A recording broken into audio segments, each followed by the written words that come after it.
Good morning बच्चे, कैसे हैं आप सब। बच्चों, आज मैं आपको आपके व्याकरण के एक विषय सर्वनाम के बारे में कराने के लिए पढ़ाने जा रही हूँ। सर्वनाम विषय जो है बच्चों, आप लोगों ने पहले भी कक्षा में पढ़ा होगा। सर्वनाम ऐसे शब्द होते हैं। इससे पहले मैं आपको संज्ञा के बारे में एक बार आपको रिपीट कराऊंगी।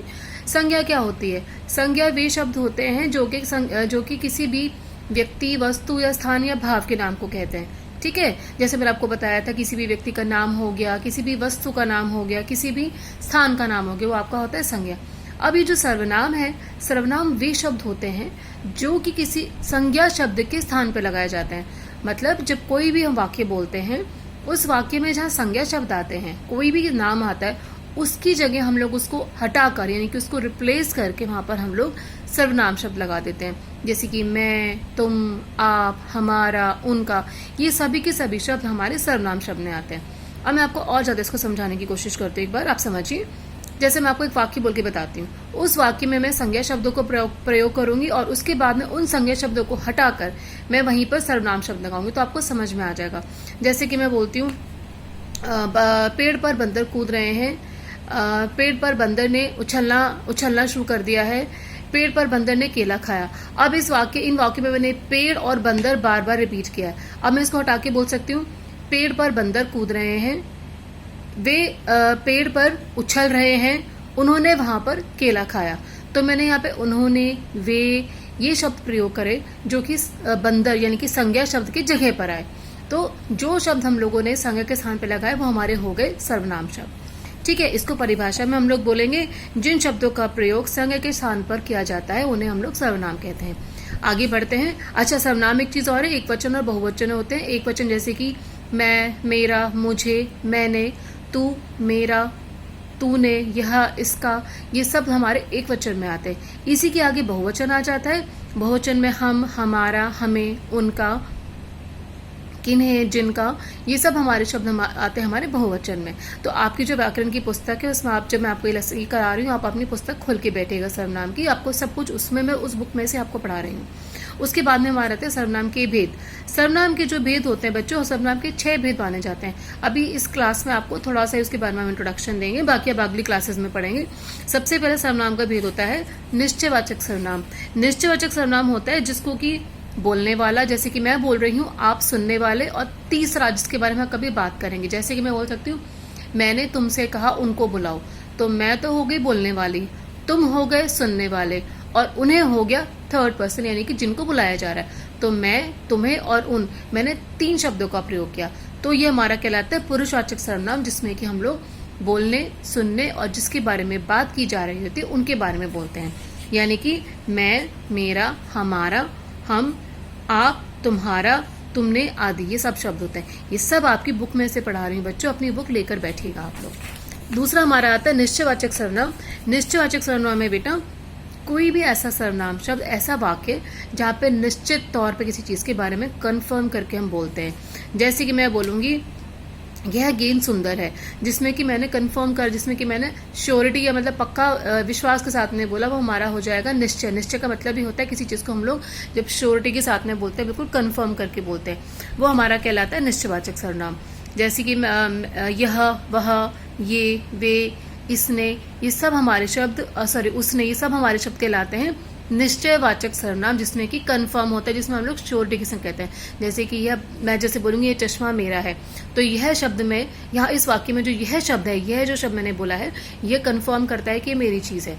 तो जहाँ पे हम लोग कंफर्म करके बिल्कुल श्योरिटी के संग में कहते हैं, जहाँ पे हम लोग पक्का करके कहते हैं, वो निश्चयवाचक होता है। उसके बाद में तीसरा हमारा आता है अनिश्चयवाचक सर्वनाम।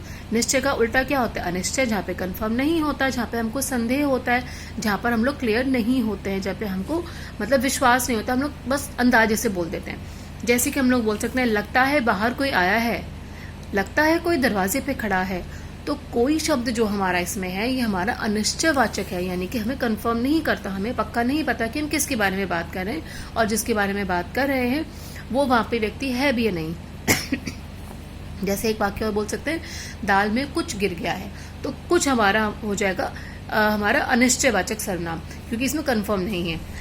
चौथा हमारा आता है प्रश्नवाचक सर्वनाम। बहुत क्लियर है बच्चों, जिसमें प्रश्न आता है, जैसे कि कौन और किसका। जैसे मैं आपसे पूछूंगी, आपका नाम क्या है, क्या इसमें हम लोग का हो गया। दरवाजे पर कौन आया है, कौन हमारा एक प्रश्न हो गया। जिन वाक्यों के अंत में लगते हो तो प्रश्नवाचक चिन्ह जिन पे लगते हो वो प्रश्न होते हैं, आपको पता है ना, प्रश्नवाचक वाक्य होते हैं। तो जैसे कौन, क्या, तुमने क्या खाया, क्या इसमें हम आपसे पूछ रहे हैं आपने क्या खाया, तुमने क्या पढ़ा, तुमने कैसे किया। तो कैसे, क्या, ये सारे शब्द हमारे आते हैं प्रश्नवाचक में। कौन, क्या, कैसे, किसे, किसने, ये हमारे आ जाते हैं प्रश्नवाचक में। पांचवा हमारा आता है संबंधवाचक। बेटा संबंधवाचक वाक्य बेसिकली हमारे दो वाक्य होते हैं, दो वाक्य को जोड़ के बनाए जाते हैं, जिसमें कि पहले वाक्य का असर दूसरे पे पड़ता है।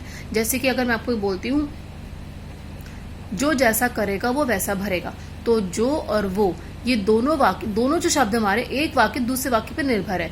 जो जैसा करेगा वो वैसा भरेगा, तो जो और वो, जैसा और वैसा हमारा संबंध, मतलब एक दूसरे से रिलेशन दिखाते हैं दो वाक्यों के अंदर, वो हमारा कहलाता है संबंधवाचक। जैसे हम एक वाक्य बोलते हैं जिसकी लाठी उसकी भैंस, तो जिसकी और उसकी मतलब जिसका कोई जो कार्य करेगा उसी को फल मिलेगा, जो जैसा करेगा वो वैसा भरेगा। अगर आप अच्छे ढंग से पढ़ोगे तो आपको अच्छे अंक मिलेंगे ना एग्जाम में। सेम इसी तरह से होता है संबंध, मतलब एक वाक्य का संबंध दूसरे वाक्य से होता है। तो जो, वो, जैसा, वैसा, जिनका, उनका, इस तरह से जो वाक्य हमारे होते हैं, जिन ये शब्द हमारे संबंधवाचक सर्वनाम में आते हैं।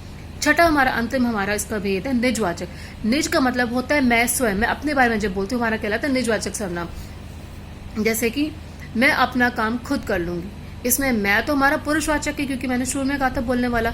यहाँ पर अपना, खुद, ये दोनों जो वाक्य में शब्द आ रहे हैं, जो हमारे दो शब्द हैं, ये हमारे निजवाचक है, यानी कि जब हम अपने बारे में कुछ कहते हैं।